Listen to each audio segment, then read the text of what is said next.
Hello and welcome to our event on OPEC, the GCC, the US, the global oil markets, hosted by the Gulf International Forum. Thanks for joining us, whether on YouTube, on Twitter, or a variety of other spaces.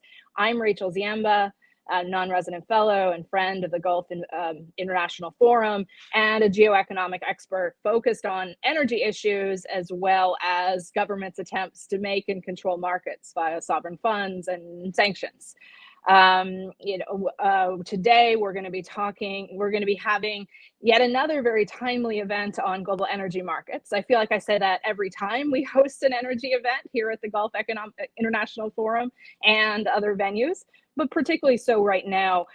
Oil prices, as you all know, have risen very sharply in 2022, currently around $120 a barrel. Brent.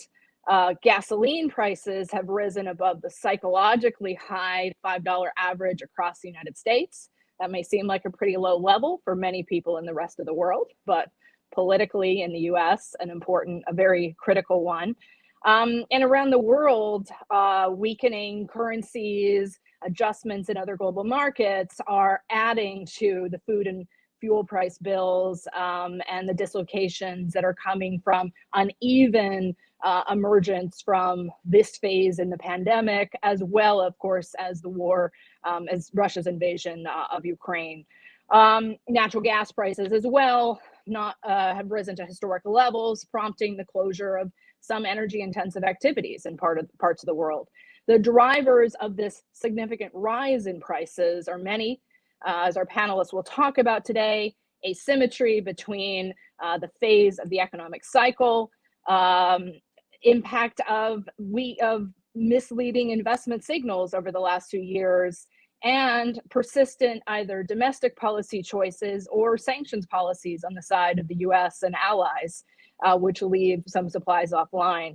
And all of this, of course, has been exacerbated by the Russian invasion of Ukraine and the policy response to that, both from Western countries and those in the sanctioning coalition, but also Russia itself. We'll talk today about whether GCC producers and others can bring the market back into balance, maybe even what balance might look like, whether that will be via painful demand destruction, and what it all means for the GCC-US relationship, especially the all-critical US-Saudi relationship. We've seen the announcements over the last 24 hours and really over the last few weeks of President Biden's upcoming trip to Saudi Arabia, and sort of unpacking these dynamics. There's also important questions about how oil producers around the world, but especially in the Gulf, will react to the windfall that they're going to be experiencing. It may not be like 2008 or other sort of past windfalls, but it's definitely a very different outcome than they might have been planning for 6 months ago or 12 months ago. And that has implications for their domestic investments, their economic growth paths, and the like. Some of this we'll probably have to do in a follow-up discussion. So meanwhile, we'll also probably be talking about US political pressures and the effort around the world to balance the short-term scramble for fuel with the longer-term energy transition goals, and whether those goals have been shifted and the like. Now, you've heard a lot from me. I want to get right on to our expert panel. I'm joined today by 3 energy experts who know all of the ins and outs of these markets, the policy debates. I'm going to introduce them briefly and then turn to each of them with a few questions for some opening remarks. Before I do that, I want to let you know we'll be taking your questions. I'll be inserting them where I can, and we'll have plenty of time for questions. Please submit your questions as comments on YouTube or on Twitter, or by emailing the staff at Gulf International Forum. We'll do our best to answer as many of them as possible. So first, let me briefly introduce our panelists. They all have very distinguished careers and extensive bios that are in the invite. So I want to make sure we hear from them, not just hear about all their experiences. So I'll be brief in introductions. Dr. Carole Nakhleh is founder and CEO, Crystal Energy, an advisory research and training company based in London, and was also CEO of the Year last year from CEO Magazine. So clearly a good person to work with and advise.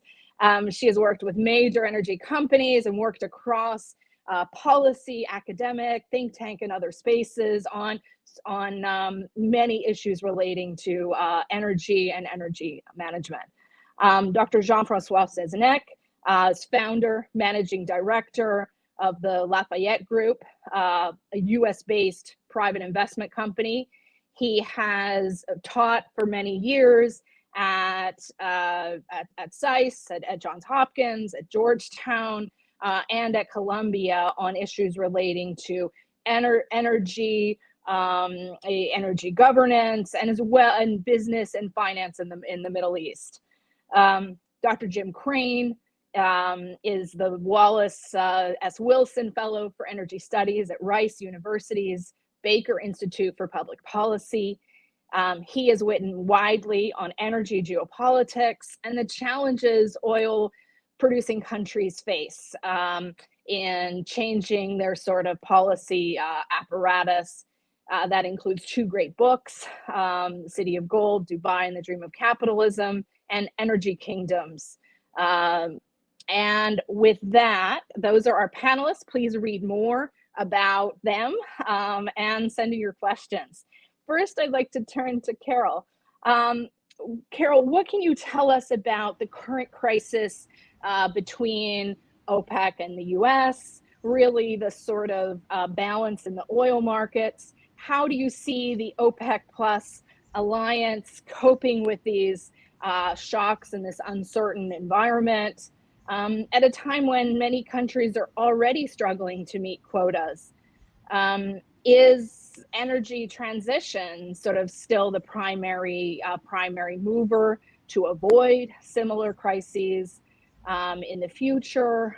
And how do you see the situation we're finding ourselves in now with war, with other dynamics, impacting, if at all, the short and long-term plans for the Gulf producers? And that's a lot of questions, so please feel free to take any or all of them, and we look forward to your remarks. Thank you very much, Rachel. Thank you very much for the invite to be with you today to discuss this timely issue. And as you rightly said in your opening remarks, we're not going to have any shortage of timely issues to discuss for at least the next few months, if not a bit longer.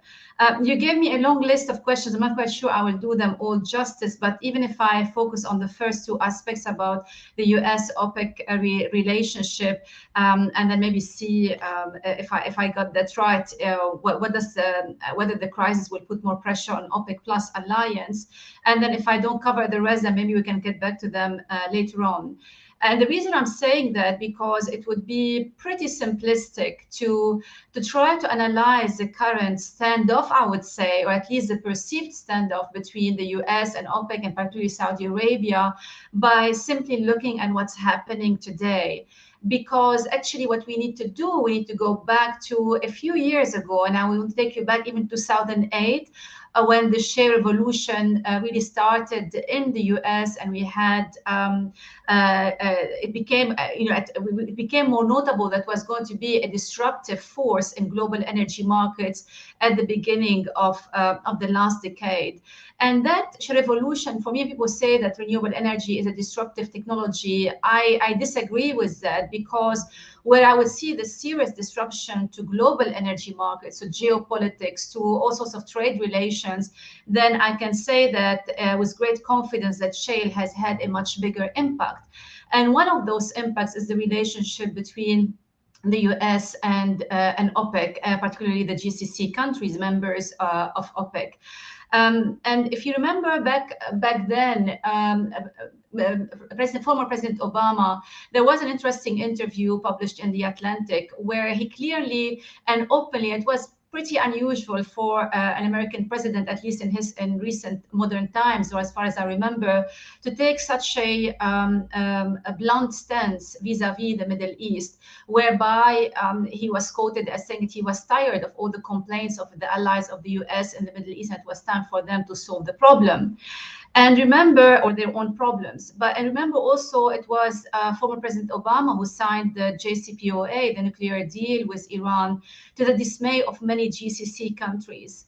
Now, I wonder that would have happened if the US did not change its status thanks to the shale revolution, because for decades the US saw its domestic production declining, because oil production in the US peaked in 1975 or the mid 1970s, around that time, and has been declining since had been declining since until the shale revolution happened, and we saw record production levels that outpaced the production that we saw in the 70s. But it wasn't just the production level that increased. With it came less dependence on imports, particularly imports from OPEC countries from the Middle East. And at the same time, the US became a net oil exporter. It also became a net gas importer. And I'll be happy to cover gas later on, because that has also, if you want, contributed to the kinds of interesting dynamics that we are seeing in Europe in the gas market. So when you put these together, you can realize that the US position that was before the shale revolution changed in terms of energy markets, in terms of energy dependence on imports, particularly coming from the Middle East and OPEC, changed. It was, if you want, reversed. And the US became also a competitor to the Middle East producers in some of their core markets, particularly Asia. Of course, not a big competitor, but it is, it's not a competitor that you could ignore. So if we take that in consideration, we understand how that would have had an impact on the relationship between the US and the Middle East, because this fundamental relationship, the fundamental, if you want, pillar that was defining that relationship. And of course, I acknowledge there are other interests at stake, but if I'm looking at it from an energy perspective, that fundamental change played a major role in the kind of situation we have today.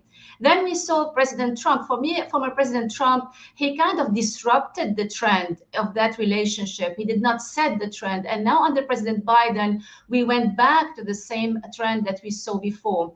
However, it's interesting for those of you who still remember vividly, because that I wouldn't have imagined that would happen. In April 2020, when oil prices collapsed, if you may recall that the US played a major role in reconciling between Saudi Arabia and Russia. And that wouldn't have been something we could have heard of a few years ago. But that is because of the change in the position of the US, whereby suddenly very low oil prices were not good. And this is where the US is finding itself today. It's trying to balance between its interest as the largest oil consumer and also its interest as the largest oil producer. But of course, what we are seeing today with this post-pandemic recovery and the inflationary pressure, the commodity inflationary pressure, it happened at a critical time, where we have, on top of what we saw post-pandemic and all the policies that supported, the recovery, fast recovery in demand, we have this major geopolitical disruption in Europe with the war in Ukraine, Russia's invasion of Ukraine, and Russia is a member of the OPEC Plus alliance. That fueled the inflationary pressure that we started to see post-pandemic. So it started before the war on Ukraine started. And when you are an American president, just about to face some midterm elections, as we're going to see in the autumn this year, then of course it's not in your interest to see prices at the pump increasing significantly. As you said, Rachel, in your remarks, that it crossed the psychological threshold of $5. That is already putting a lot of pressure on American consumers. And the average person in the street will not know who is to blame. I mean, they cannot distinguish between the various players as if you are an energy analyst. So this is where politics becomes interesting, because if you notice, for instance, we started hearing about a lot last year, the naming of shame and shaming of OPEC, blaming the increase in prices on OPEC. We started to hear again about the NOPEC bill, which classifies OPEC as a cartel, and therefore you could open the door for suing the sovereign states involved in OPEC. And OPEC is not new. It's been around for years, if not decades, but it re-emerges when you have high prices. And the American president and the American administration has tried several things to try to ease prices, and sending repeatedly messages to OPEC to open the tap more and put more oil in the market. And OPEC resisted that until recently, until their last meeting last month, where OPEC decided to put an additional barrels in the market. Many would say that was not enough, and it's true. We don't see a huge pressure, downward pressure on prices, but it could have helped to avoid further increase in prices. And you may ask why, and actually you provided a part of the answer in your opening remark, whereby we are seeing now more of a warming up of the relationship between the US and Saudi Arabia. And that is going to culminate, I would say, with the visit of President Biden to the Middle East. And that by itself was a trigger. But OPEC is in a delicate position because so far they have succeeded in reestablishing this connection with the US, but also keeping Russia on board. I'm conscious that my time is up, but that, this being able to balance between the competing interests, politically speaking, would be something delicate to maintain in the few months and actually a few years. But I will come back to that one later on. Thanks very much, and indeed, we will come back to that. We already see some good questions streaming in, and I would encourage all of you audience members to pose questions to these experts.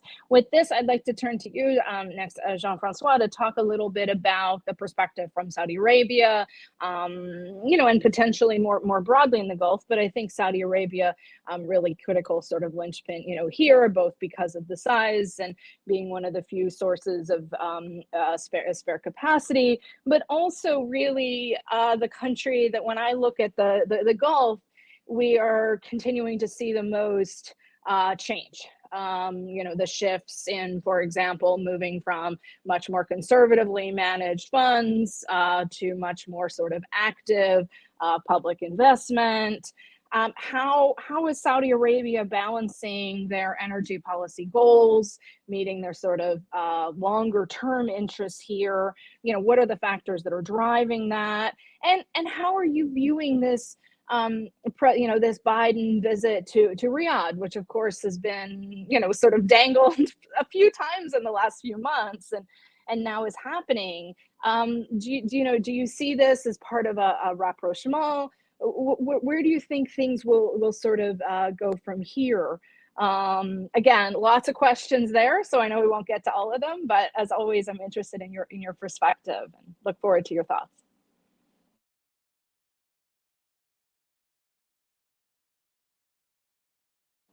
I'm afraid you might be on mute. We can't hear your pearls of wisdom. Yes. I'm getting old, Rachel. That's all. But thank you very much. It happens to those of us who are younger too. Don't. Oh, okay, very good. Well, first I want to start by saying thank you for inviting me, and it's great pleasure to be on the panel with these really wonderful people. I thought I'd start with making a couple very quick points in case I don't get to them in the end, and then I'll start a little go into my few minutes here very rapidly. But when we talk about Saudi energy policy, I think let me start with sort of a semi-joke. I think with the Saudi energy policy is really based on mega, make Arabia great again, and not America great again, but make Arabia great again. And it's really means that the policy needs to finance the enormous projects of Mohammed bin Salman, and therefore it needs to maximize income, cover budget deficits, invest in new technologies. It needs to sort of arbitrate, and I think that is something it's not covered very often, is the battle that is taking place, in my view, that's a personal opinion, in Saudi Arabia between the civil service and the PIF, where PIF is basically trying to take over slowly but surely Saudi Aramco. And at the same time, the Saudis, as part of their approach to the markets, do not want to be blamed at this point for the price increases or the demand destruction. So the fact is that the Crown Prince needs an enormous amount of cash for the projects, and the Biden visit is really not going to help that enormously, in the sense that if Biden requests prices or more production, so the prices can go down. I'm sure he will get some very nice answers, but I'm not sure he'll get anything out of it, because on the one hand, the Saudis feel that the price will naturally go down at this point, because if so, with Russia providing 30% discount on all its sales to Iran, to China, and to India, that is really going to force the Saudis and the other producers to put more oil on the general market, and that should decrease the prices. On top of it, one of the causes of the price increases lately has been the fact that there are some major problems in the refineries in many places in the world, and increasing the refinery spread, costing the consumers a lot of money. And that should come to sort of more of an end in the next few weeks. So I think the Saudis would like to see that the price will actually go down on its own without having to give up its official arrangement with the Russians, who are, taking advantage of the situation. Let me start by just saying, let's establish some of the facts here, which are important. And I hope my eyes don't turn too much because I have to look at them. But the world demand is about 99 million barrels per day. There hasn't been really a substantial decrease in the world demand with all the problems we are having these days. Now, the Russian production is down 1 million barrels per day right now, but the embargo from the Europeans is really not going to make any difference, in my view, because the Russians will divert the oil sales to China and to India, and will sell more oil to Europe. So there'll be a replacement of Russian oil. But it will have an impact on prices, because as I mentioned earlier, the Russians ship oil all the way to China and India in the 3 or 4 million barrels level. That will decrease, that will impact the rest of the world prices. Now, the Saudi production is increasing, and that's in part because the OPEC plus arrangement is coming to an end. By September, the Saudis will be producing 11 million barrels per day. In April, they produced already 10.44 million barrels per day, exporting, including products, 8.87 million barrels per day. There is about 1.5 million barrels which is re-exported as basically products, diesel fuel and so on. Now, the Saudi income has been, of course, benefiting an enormous amount from the increases in production and the increases in prices. Now, the total oil and crude exports of Saudi Arabia in the first quarter of this year, and so as at the end of March 31, was $96 billion, including chemicals of $21 billion, which means that the increase in revenues is meaning that the government is depending on just crude oil for 80% of its revenue. And they have reached now a very substantial trade surplus of $54 billion just for the first quarter. Now, there is a cost to Saudi Aramco, which is one part of this relationship between PIF and Saudi Aramco, is that the Saudi Aramco is now paying enormous amounts of money to the state, which it always was, of course, but now it's really almost institutionalized, and the dividends to the states are now, on the first quarter, were paid at $18 billion, and they will substantially increase in the very near future. I'm sorry, I'm picking up my piece of paper here. The Aramco paid bonus shares to its shareholders, including the state, as a payment, like a dividend, if you like. But it also was forced to transfer 4% of its ownership to PIF. Now, this is a question which I don't know the answer to, and maybe some of the panelists do, but we don't really know who owns Saudi Aramco at this point. We know it's not PIF. I believe that it's either the Ministry of Energy or more likely the Ministry of Finance. So we can see more and more transfer of these shares from the Ministry of Finance to PIF. In terms of money from the state, an interesting little point is that with the price of oil going from $70 a year ago to over 120 now, the royalties paid by Saudi Aramco to the state are increasing drastically, because at $70 a barrel, the royalty is 15%. At $100, it's 80%. So now Aramco has to pay an enormous amount of cash. Of course, there's still some cash left, to the state, which then can finance the big projects of Mohammed bin Salman. The total amount which is being paid now by Saudi Aramco amounts just for the first quarter at $48 billion. And it could be up, according to the Middle East Economic Survey, could be up to $300 billion for year 2022 or more. The main clients of Saudi Arabia are China, of course, 2.2 million, and the rest of Asia and China. We talked about the discount from Saudi Arabia, so I guess I'm running out of time, I understand, right? So I'll just finish very briefly here, talking about the Biden's visit. I think it's the visit is important because it really will reconnect a little bit the strands between Saudi Arabia and the United States in terms of Iran, and that's important for Saudi Arabia to know that they still have their back covered by Iran. But it will not really change anything in the energy supplies, because as I mentioned before, I think the Saudis are banking on the fact that the Russian discounts somehow will work their way through the system and decrease prices in general, and as well as the refining issues might become safe. So I think I'll wait for questions, if any. Thank you very much. Thanks very much. You've given us plenty to think about in terms of Saudi Arabia trying to balance revenues rather than necessarily sort of market share, and to sort of think about that sort of balancing act.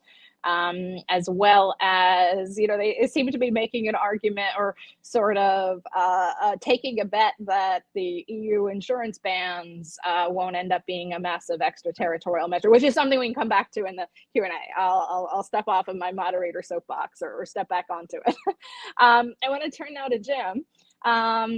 For sort of response to sort of any of this, but also U.S. perspective, and not only because you're coming to us from Texas, and sort of the oil patch, but I'm very interested. I think we're all very interested in your your thoughts on what options the U.S. government has to address these issues. All of this is really escalating, obviously, in an increasingly politicized environment here in the United States. NOPEC is back in Congress.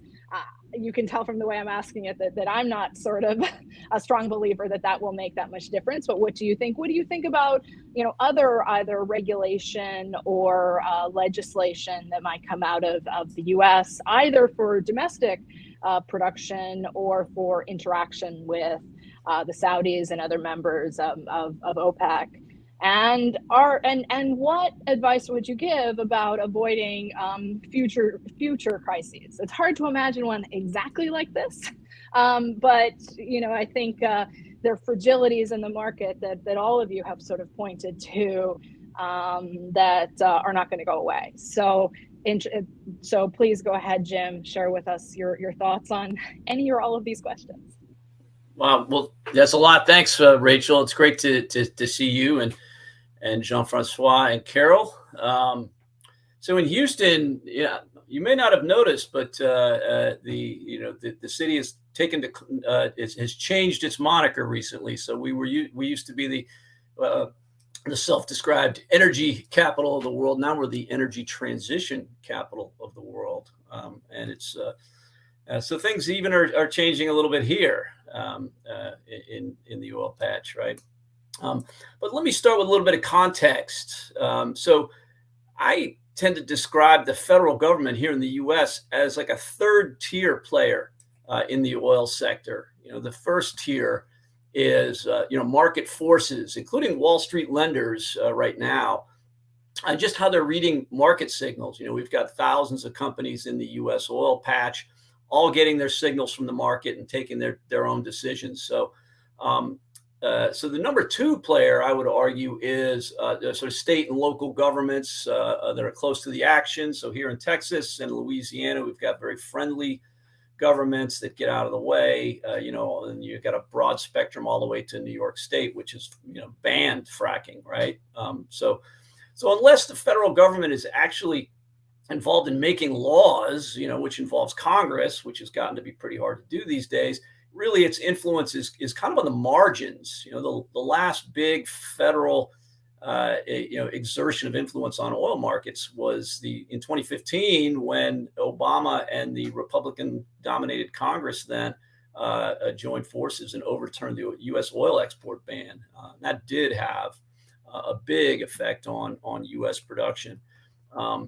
We in the U.S., we don't have a national oil company. The federal government can't really force U.S. producers to invest. Unless it takes really extraordinary measures. And their bankers, the oil industry bankers, are basically telling them not to invest, or have been until very recently. I don't know if you've seen the survey from the Dallas Federal Reserve Bank, asking producers why they were holding back. 59% of them said it was investor pressure to maintain capital discipline was why they were holding back. And 11% said it was basically supply chain issues, lack of sand, personnel, gear, et cetera. And you only had 6% that blamed government regulations. So really just a tiny percentage, had it out for the federal government. I've heard some other reasons why, production in the U.S. is not climbing up the way we're used to seeing it. There's folks saying, well, the boom could be short-lived, it could end, but shale oil it's great for that purpose, practically made for that, sort of quick reaction. I've heard people say that, electric vehicles are starting to take market share, but again, that's more of a longer-term issue. That shale doesn't really pertain to shale. So what has Biden done so far? Well, I mean, normally the U.S. president isn't really in this position. Normally, OPEC swings into action, and they release some spare capacity, a little bit more spare capacity than they're doing now, or the Saudi oil minister or the OPEC secretary general usually starts to make some reassuring sounds about releasing spare capacity, and of course we're not seeing any of that. So Biden has had to turn to emergency measures like the Strategic Petroleum Reserve. We're seeing him, what we call jawboning, asking the Saudis, asking U.S. producers to get going. He's increasing ethanol in the gasoline, the ethanol mix, from 10 to 15%. There's some other. He's looking at the Defense Production Act. Some small ways he can use that. I saw a letter today that Biden sent to ExxonMobil, asking for them to ramp up somehow their refining capacity and reduce the crack spread, reduce the refining margins to a more reasonable rate. Republicans here in the U.S. would argue that the Biden administration should have gone ahead with the Keystone pipeline from the Canadian oil sands, but that's kind of off the table now. I mean, TC Energy, the owner of that pipeline, has already abandoned that. The only other thing he's got is that, as far as I can tell, is foreign producers, so we could reconcile with Russia or Iran, right? But, Russia probably still has, a small amount of spare capacity due to all the embargoes, but, that's kind of a non-starter. We just banned imports from Russia anyway. Iran's under sanctions, and, we're seeing them turning off their monitoring cameras in their nuclear sector. Israel is assassinating Iranian scientists, et cetera. We're led to believe anyway. It's not, Iran doesn't seem to be, minded to cooperate, although it could help, with about 1.5 million barrels a day of capacity. So Biden's basically lists with the Saudis and the Emiratis, with somewhere around, upwards of 2 million barrels a day of spare capacity that they're still kind of drip feeding back to the market in a very sort of slow, deliberate fashion. So his calculation is between lower gasoline prices or, standing up against human rights abuses. We all know, when push comes to shove, where that question gets answered. So basically it means that this NOPEC bill that we've been hearing about is pretty extraordinarily ill-timed. I mean, I guess the Biden administration, maybe folks in Congress want to use it as a cudgel to kind of persuade OPEC countries to take some action. But really, the bill, as Carole explained it seeks to lift sovereign immunity for government-owned oil companies, and then that allows them to be sued in U.S. courts for anti-competitive practices. This thing has been introduced about more than a dozen times over the last 20 years, never signed into law, basically because, if we did so, it would be a real step off of a cliff. I mean, yes, OPEC's a cartel. It constrains oil production. That pushes up prices. But the oil industry has always done this, right? Standard Oil did it, the Seven Sisters, and the Texas Railroad Commission before that. It's kind of unfortunately, a necessary part of the oil business. There's other factors. The U.S. oil producers, nobody wants to say this, but they gain from OPEC, right? They free ride, our producers free ride, all the time on OPEC cuts. And U.S. law forbids them from joining in. So, if U.S. producers have been able to gain market share at OPEC's expense. So if OPEC worked as intended, it would harm U.S. producers and harm other high-cost players. It would make oil markets probably more volatile, and it would invite retaliation, right? We'd probably see the same treatment for U.S. firms in OPEC countries. We might see, OPEC plus firms selling assets in the United States, and it'd be give those countries another reason to avoid the dollar, when pricing oil or even as a reserve currency. So the risks of harm are really disproportionate. Is this really what we want? And I would argue no. I think the Biden administration, I think it finds itself in this conundrum really because, Americans prefer really big and inefficient vehicles to drive around in, right? The cars we drive are exposing us to way too much geopolitical risk. I mean, if we drove Priuses instead of F-150s, big pickup trucks, Biden probably wouldn't be traveling to Saudi Arabia right now, right? I mean, I think, the American public probably needs a better understanding of how our transportation choices are restricting our foreign policy, right? I think we have this false belief that the president can do something to keep costs down. He could certainly try, but I think we'd be better off. We'd all be better off if he didn't have to, right? So why don't I leave it there and look forward to the questions. Thanks very much, Jim. I think really important kind of point there to sort of frame and really think about domestic policy choices. I mean, I'm struck in this discussion as well that in some ways, some of the dynamics that we're talking about and relating to, in NOPEC, obviously a bill that keeps coming up, right? I mean, this is, I don't know the number, but this is coming at a time when we look beyond the energy markets and we look beyond sort of relations with the Gulf.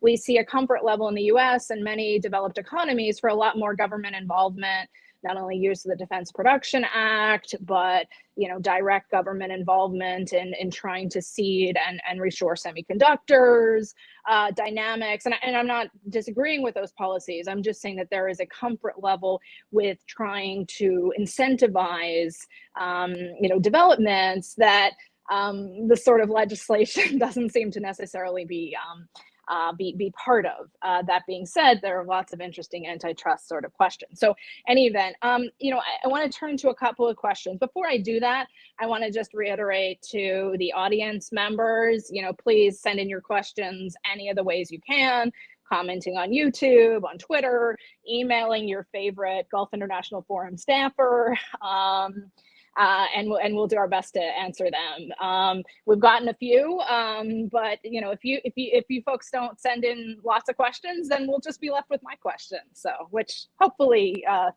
will also be a beneficial thing. So I want to throw out a couple of questions, sort of one to, sort of each of you. And then also just let you respond if there are sort of brief, sort of responses to, something the other panelists have said. First one that's come in is for Jean-François. It's a question about Israel and the Abrahamic Accords and how that may come up in both the Biden's visit, but also how that plays into the MAGA policies of Saudi Arabia that you highlighted it. I mean, clearly there are links to what's going on vis-a-vis Iran, but how do you see that connecting? How do you see that connecting in? Actually, let you answer that question, and then I'll turn to the questions for the rest of you. Sorry, we can't hear you. Maybe you again. Mike, no? Yeah? Do you hear me now? Yes, very well. Please go ahead. Very good. Thank you. Yes, well, I don't have an answer to that, really. I'm sure the Abraham Accords will be mentioned. The Saudis are not that excited about it, but they really need to have Israel as a counterbalance to Iran. And that will be a good excuse for the Saudis to sort of say, okay, we'll continue to support the Abraham Accords, but we're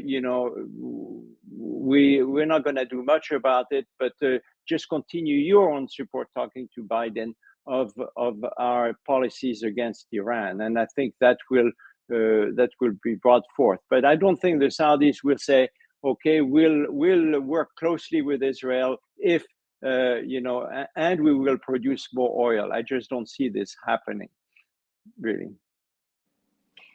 I think you raise an important point there about also Saudi Arabian policy sort of doing things that are in their own commercial as well as strategic interests. Sure. And so there also might be some decisions both on energy, but also relating to whether it's either co-investment and joining the Abrahamic Accords or not, sure. That there might be a desire for political, sort of political tit for tat, but ultimately, I do think there's sometimes a missing realist element of what are in different countries and entities' interest. There are reasons, for example, why Saudi Arabia for decades has invested to keep spare capacity online and this, that, and the other.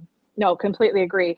To Carole, a question has sort of come in that I think kind of would allow you to sort of elaborate on some of your remarks earlier, which sort of digs a little deeper on this question mark of why oil prices have remained high despite the assurances from OPEC Plus that they're sort of moving forward in this sort of moving forward in adding the additional supplies.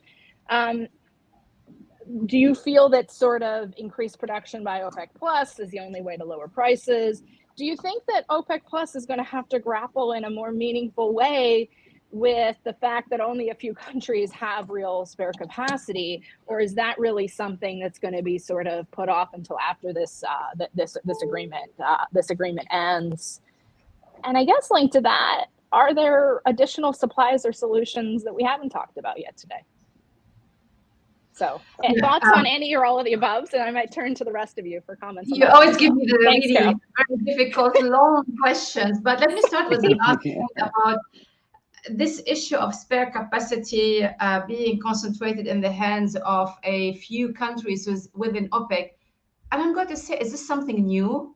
we treat it like if it's something that's only happening today. But I remember when I looked at, I used to have a presentation from maybe 2008 or 2006, and I could see that 85% of OPEC spare capacity is in the hand of 3 countries, with Saudi Arabia having the lion's share, followed by Kuwait, followed by and also with the UAE. So are we really looking at it with forgetting that this has always been the case, where the lion's share of OPEC of OPEC has been of the spare capacity has been concentrated in a few countries? Now, some other people are saying all countries within OPEC are unable to meet their quota. They have been struggling. But guess what? That's also not a surprise, because those countries, it was quite known that they had issues with investment trend, with they do have the resources below ground, they do have tremendous potential, but they have not invested enough, whether through their national oil companies or attracting private capital. So again, there are no surprises there. And to just say that because of that we have a crisis, I think that is oversimplifying the current situation in global oil markets. We have to understand that, as I said in my opening remarks, the increase in oil prices, and mind you, this is not the fastest growing commodity price in energy. I mean, look at gas. The gap is really massive. At least I'm talking about natural gas prices in Europe. But talking about oil, this rapid recovery in oil prices after lockdowns, of course, it can be largely attributed to OPEC Plus with their historic cuts. But today you have 2 things happening at the same time. So we're already having a tight market up until early this year. And mind you, most financial institutions, they were predicting $100 oil price by the summer this year. But then we were hit by this massive geopolitical development with Russia invading Ukraine. And you're talking about the 2nd largest exporter of oil in the world. And many expected that war to be over soon, because I remember some Russians saying, oh, they are the elephant, Ukraine is the ant, and that war, even in various governments around the OECD countries, they did not expect it to last for more than a few weeks. And it took everyone by surprise. And the issue of sanctions. For the US, it was easier to introduce sanctions, but for the EU to sanction Russian oil and effective as of the end of this year, that was a major step that very few people thought could happen only a few months ago or a month ago. So at this kind of situation of a tight oil market hit by a massive geopolitical factor, plus on top of that, you do have a recovery in demand. We forget that when we cut demand for oil in 2020, it was artificially hit because of lockdowns. But also the recovery is also artificial because of all these policies that were introduced. So we are still in a gray area. We're not quite sure what's going to happen next. But the demand factor is also playing a role. And oil prices, although they are 120, historically and in real terms, they are not at record level. And oil's importance in global economy is lower than it was, a few decades ago. So that's why we are still able to sustain these prices. But I also think of China easing up the lockdown. That is also fueling demand. So put all these together and you understand that with OPEC putting 200,000 extra barrels in the market is not going to change the balance, but it might, in addition to other factors in the coming months, especially if additional supplies come to the market as we originally predicted. But let's see what's going to happen with the war in Ukraine and how will that impact actually potential production from Russia, among others. Yeah, you've put it very well, and especially you're right, in real terms and U.S. dollar terms, we're far from heights. What I think is in many cases, these issues are always felt unevenly, and so the combination, as always, I think what's unique in this case is the degree of dollar strength versus other currencies at a time when the dollar is somewhat weak against global commodities and and so those dynamics of what are the countries that are bearing that cost, what are the ones able to sort of do that, and what that's going to mean for for demand. Really Rachel, important points. Please go ahead, Jean-François. I think the one point that I think we might want to mention is the fact that the sanctions by the Europeans, which are supposed to take place in December, and that's eternity away. I think the Europeans are perfectly willing to decide that in the future we'll take some action against Russia. I think we tend to forget that the main supporter, so to speak, of the war in Ukraine is Germany and France, because they're buying all the, they're transferring to Russia hundreds of billions of dollars all the time. And they are the ones financing the war indirectly. So I think when we see some real changes, I think that will matter. But I think we have some time to go. What is of interest, as I mentioned in my little talk, was the fact that the Russians are selling at a big discount, and the Saudis are saying nothing at this point, because this way they don't have to rock the boat. And I think that 30% discount will some way, one way or the other, once it starts, the oil sold at 30% has not reached China yet. It's on the sea. And once it starts happening, I think we will start seeing perhaps a trend for the reduction. That, and of course, as Jim also mentioned, the crack spread, which is declining. Certainly. And, and there's also, real questions about what sort of supportive policies or not the U.S. might do in this context of, the EU moving towards banning seaborne oil. I mean, one of the policy agenda items that's sort of continually out there, at least from the U.S. Treasury Department, is the idea of a price cap, which on the one hand is very complicated, theoretically, if you're really going to enforce it, but it's an idea of allowing Russian oil to be sufficiently discounted that the revenues come down. Which in a sense is this, scenario that you're saying, the Saudis are expecting, might make U.S. policymakers, the Treasury, and maybe in the White House breathe a little easier. It's a trade-off. That's still very much sort of, under discussion. That being said, I think even if the laws come into effect in the end of the year, there are a lot of entities that are still reluctant to take on Russian risk. So probably it's one of those things that as analysts, we don't want to fall into just saying there's a lot of volatility ahead. But I do think at a time when the Russians are trying to get production back up line, to get oil out as discount, where they're fighting in the markets maybe versus the Iranians, who are also selling discounted oil, it makes it an interesting time for all of us. I want to turn to Jim for any comments on what we've been talking about, but also picking up on a question that's come in that maybe the rest of you also have comments on, about whether, Jim, you think there might be needs to change the mandate or expand the Strategic Petroleum Reserve, which has obviously been a major tool being used this year, just if there any other sort of thoughts here. So any comments on what we've been discussing? Yeah, it's interesting. We were talking about getting rid of the Strategic Petroleum Reserve we were a few years ago, right? So, and I remember being with a group in Washington, looking at, our specific remit was to look at the Middle East to see if there's any rationale for a conflict there that would require us to maintain the Strategic Petroleum Reserve. And we argued, yes, there is. So,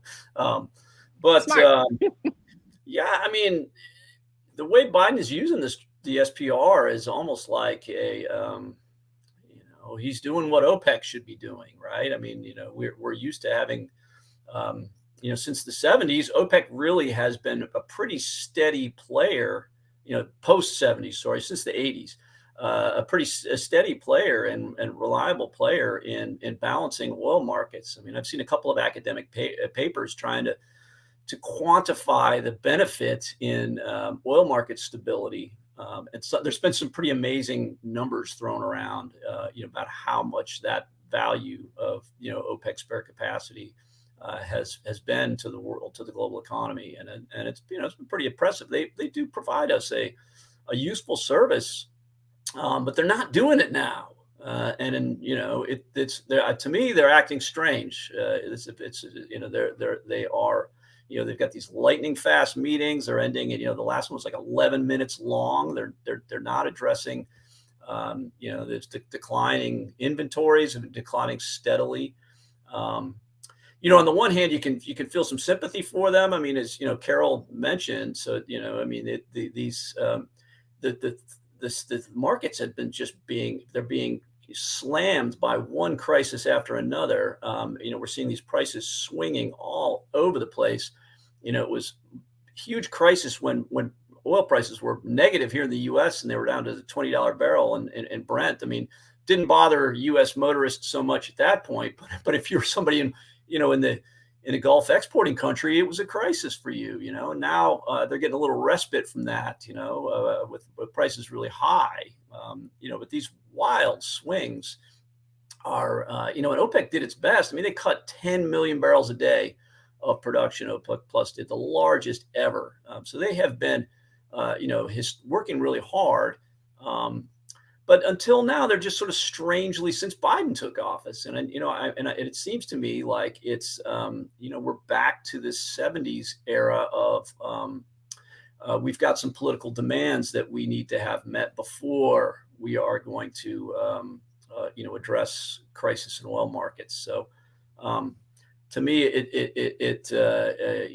we're starting to move that way, and the U.S. is exposed still because we are so dependent on oil that we need to have a strong relationship with an oil producing country that helps us with our foreign policy, or we face these this damaging price spikes.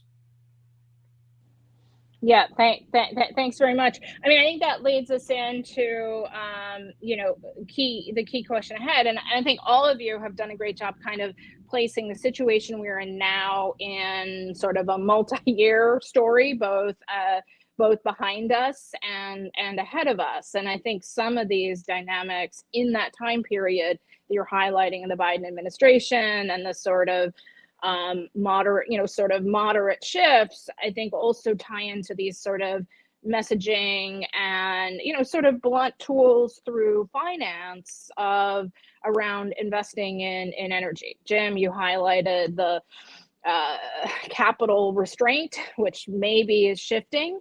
But I do think one of the dynamics and longer standing issues between Saudi Arabia and the US and Europe is around, rhetoric and policies around the energy transition.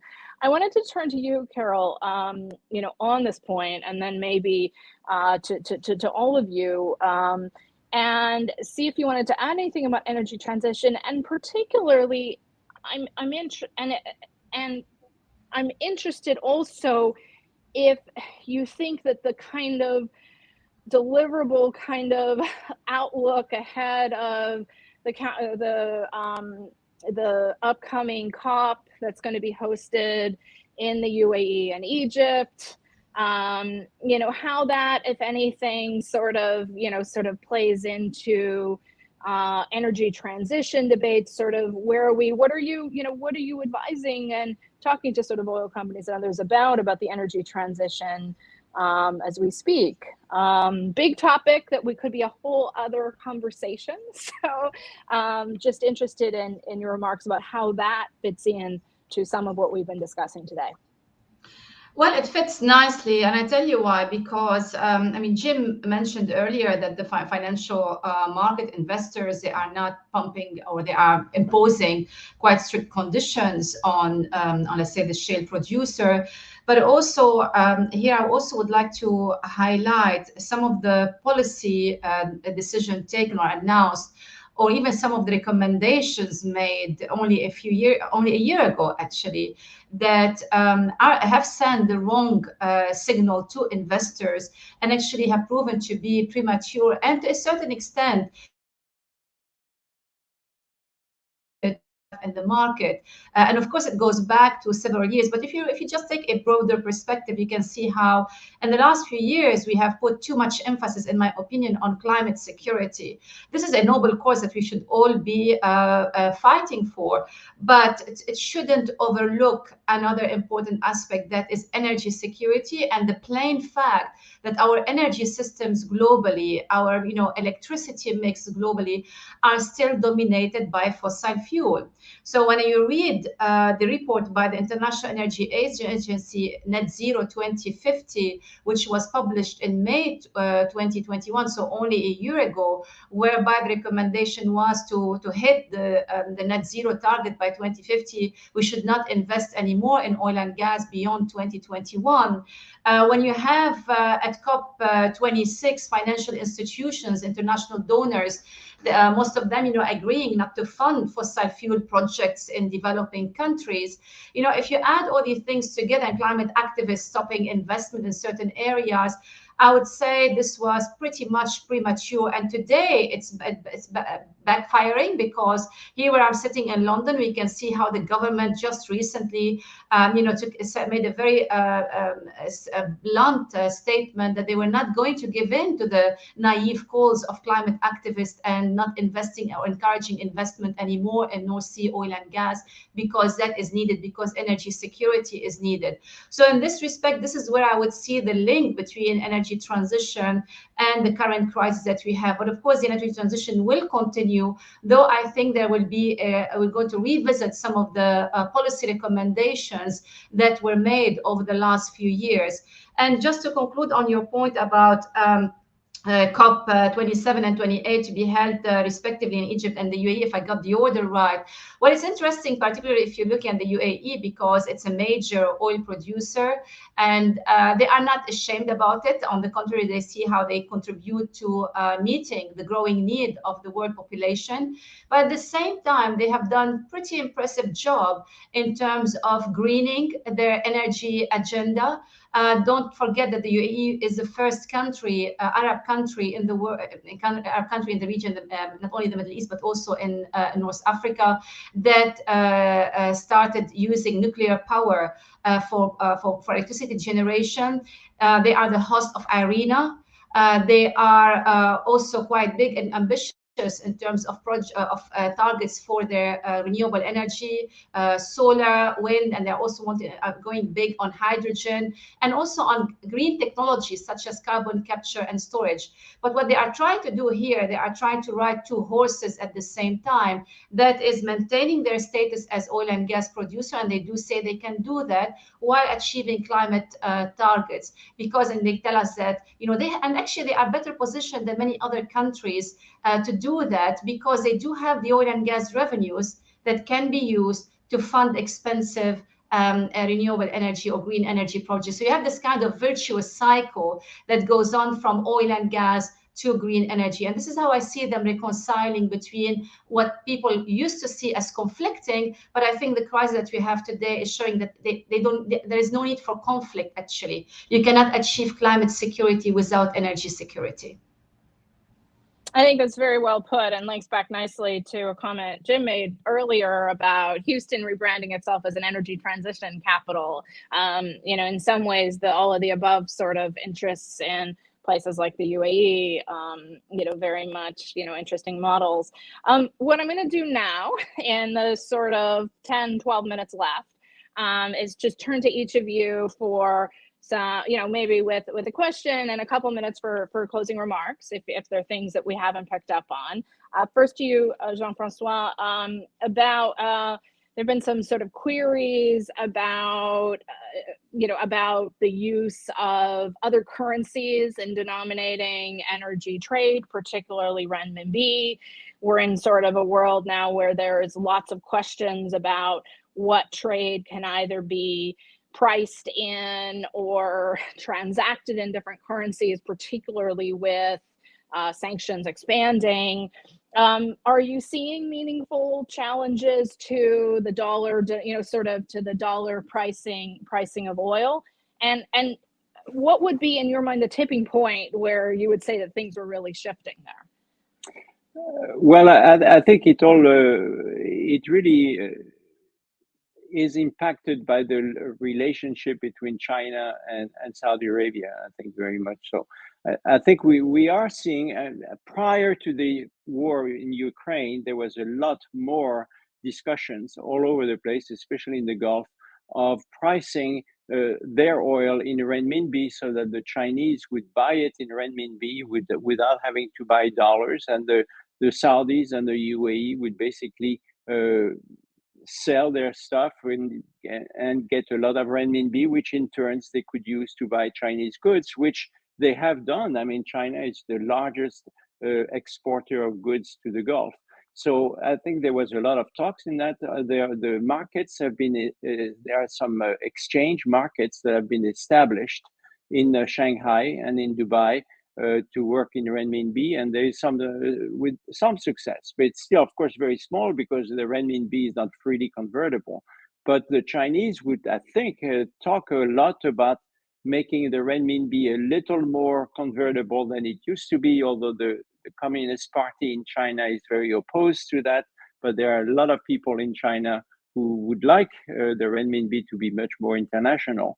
So I think that would really make an enormous difference for the United States, because if many countries start using the renminbi as a reference figure, then it will really hurt the ability of the United States to print money to buy oil and to finance its huge trade deficit. So I think it's a very tricky situation. It could reappear as the war in Ukraine starts disappearing.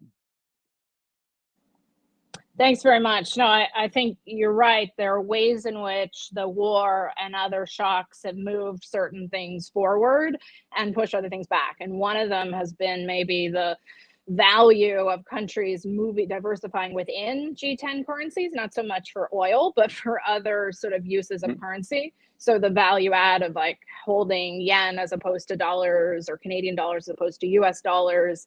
If all the G7 act together and freeze your assets, it's a different dynamic. But that question mark also about, are there alternative sort of volume, sort of payment systems at scale, all these sort of different dynamics. I think there's a lot of thinking, and and maybe eventually, there's always a lot of question marks about the pegs and the like. And that's probably a topic for another conversation here. Jim, I wanted to turn to you for both any closing thoughts, but there's also been a question that came in about a country we haven't talked about much today, which is Venezuela. And just, it's at much earlier phases in negotiation than Iran, obviously. But there have been a few of these, small niggling sort of opening up, agreement to sort of ship a little bit of oil to pay back debt.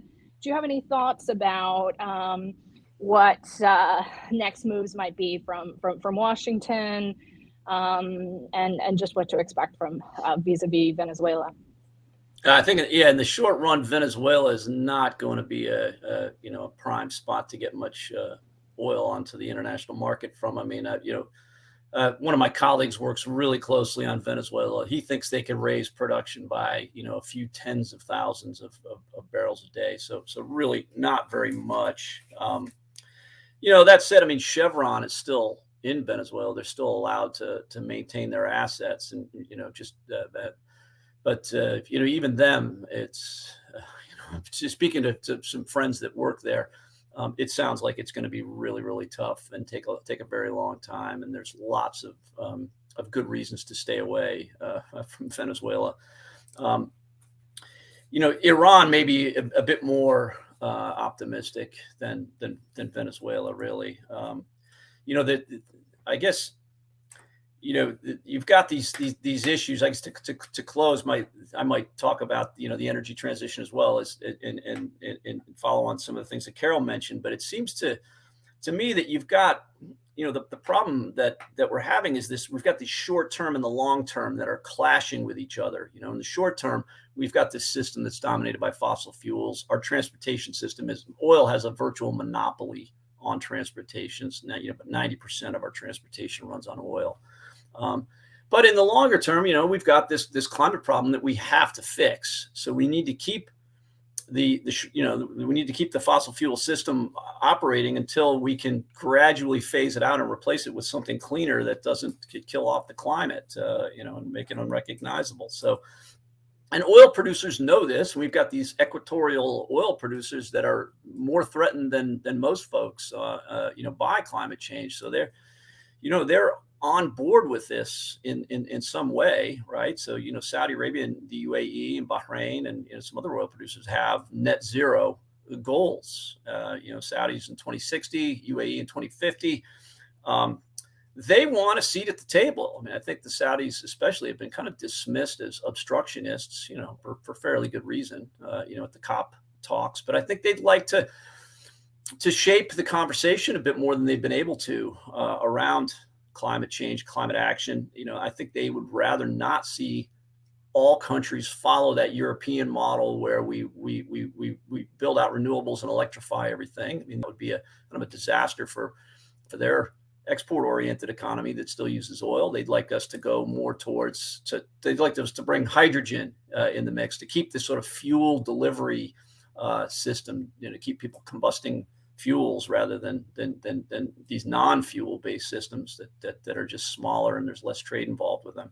And carbon capture and storage as well. So I think to do that, they want to make a credible effort to decarbonize their own economy. They've got other good reasons for doing that.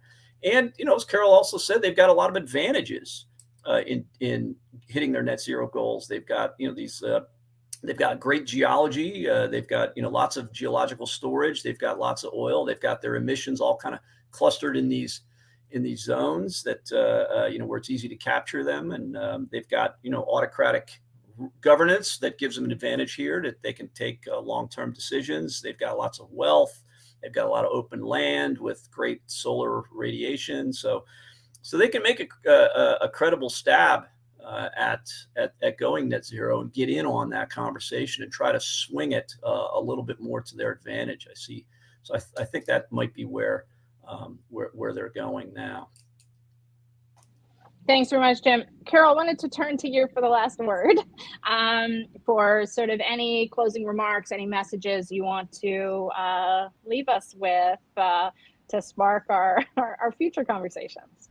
I'll leave you with a very simple remark that will not make me popular among policymakers, is that you should be always careful with what statements, for example, some politicians are making, because in the time of crisis, some policymakers, they would like to show that they are doing something to the electorate, but they are not necessarily actually doing it, nor they can hold the solution for it. My only concern, especially when I look at the US, to keep it linked to of relevance to our discussion today, is that the Biden administration has tried many tools so far, the SPR release, talking to Opec, and so far they have not really seen the results that they are hoping to see before the midterm elections. And I wonder what is going to come next. Are they going to go as far as, for example, reintroducing they would ban, for example, exports from the US elsewhere? I'm not quite sure, but that would be, unfortunately, taking the US a step back. Yeah, very well put, Carole. Sometimes this need to do something, and to do something in one policy area can lead to very difficult situation, and backward situations in others. I think we're seeing that right now with some of the leaks and public kind of finger pointing around some of the impacts of the sanctions and other things like that. Some healthy discussion of kind of what was meant to do, what one's trying to do and the costs. And there's both a messaging that's important, but also thinking through what the expected and unexpected outcomes of policies might be. And recognizing that in these, fragile times economically and otherwise, sort of doing things that add resilience rather than trying to sort of close the gateways and lock the doors. That doesn't really work in a global economy and global energy market. So with that, it leaves me to thank our three panelists, Carole, Jean-François, and Jim. We could have gone on for a lot longer, but to thank all of you for joining us today, for your questions, and the staff at the Gulf International Forum for putting this on, for fielding, those questions and all the work that's done every day. Thank you, and have a good day. Thank you. Bye, everybody. Thanks.